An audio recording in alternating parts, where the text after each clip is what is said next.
বিশাল ভাই, এখানে আমরা দেখতেছি ঢুকতেছে ভাই।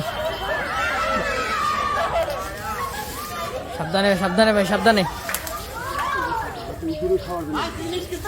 বিশাল ভাই, আমরা দেখি আস্তে আস্তে ঢুকতেছি ভাই, আস্তে আস্তে। সাবধানে ভাই, সাবধানে।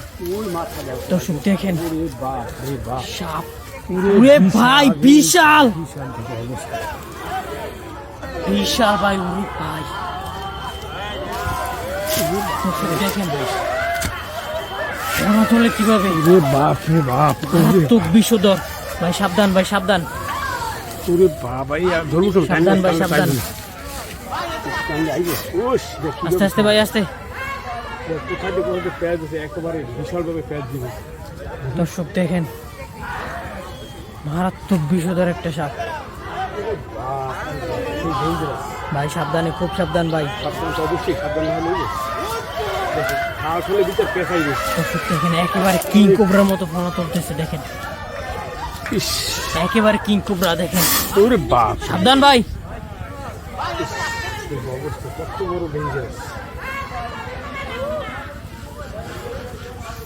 সাবধানে ভাই, সাবধানে। দর্শক দেখেন বিশাল সাপ, বিশাল ভাই। আস্তে ভাই, আস্তে, সাবধানে দেখেন ভাই, সাবধান সাবধান সাবধান সাবধান ভাই, সাবধানে। ও ভাই, সাবধান ভাই, সাবধান ভাই, আস্তে আস্তে আস্তে আস্তে। দর্শক দেখেন কিভাবে ধরবো ভাই, আস্তে ভাই, সাবধান সাবধান।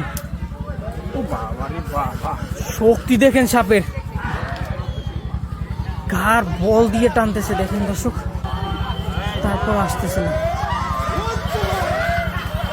সাবধানে ভাই, সাবধানে, আস্তে আস্তে আস্তে আস্তে। ও ভাই বিশাল ভাই, কি সাপ এটা, কি সাপ?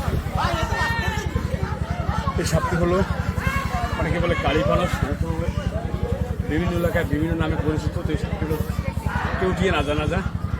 তো আসলে আমিও হাঁপিয়ে গেছি একদম। তো দর্শক আমার ভিডিও দেখে কখনো এরকম ট্রাই করতে যাবেন না। আসলে এটা একটা প্রাণঘাতী বিষধর সাপ। এরকম সাপ যদি কারো বাড়িতে আসে অবশ্যই সতর্ক থাকবেন। বাড়ির পাশে এরকম কোনো কিছু ঝুপাইয়ে রাখবেন না। সেখানে কিন্তু ইঁদুর আইসা, ব্যাঙ আইসা কিন্তু সেখানে বাসা বাঁধে। সেই ইঁদুর ব্যাঙ খাওয়ার জন্য সাপ আইসা ওইখানে বাসাও বাঁধতে পারে। আর সেখানে বাসা বাঁধলে, ডিম পায়রা বাচ্চা ঘুরালে সেখানে কিন্তু বাচ্চা যখন চতুর্দিকে ছড়িয়ে ছিটকে যাবে তখন একটা দুর্ঘটনার শিকার আপনি হতে পারেন, আপনার পরিবারে কেউ হতে পারে, আপনার প্রতিবেশী কেউ হতে পারে। দর্শক যেখান থেকে ভিডিওটি দেখছেন সবাইকে সতর্কর জন্য ভিডিওটি সর্বোচ্চ শেয়ার করে সবার কাছে পৌঁছে দেবেন, যাতে আমরা এই সাপের দুর্ঘটনা থেকে আমরা সবাই বিরত থাকতে পারি বা আমরা উপকৃত হইতে পারি। ধন্যবাদ সকলকে। আবার দেখা হবে অন্য কোনো সাপ উদ্ধার কাজে। অতক্ষণ সবাই ভালো থাকবেন, সুস্থ থাকবেন।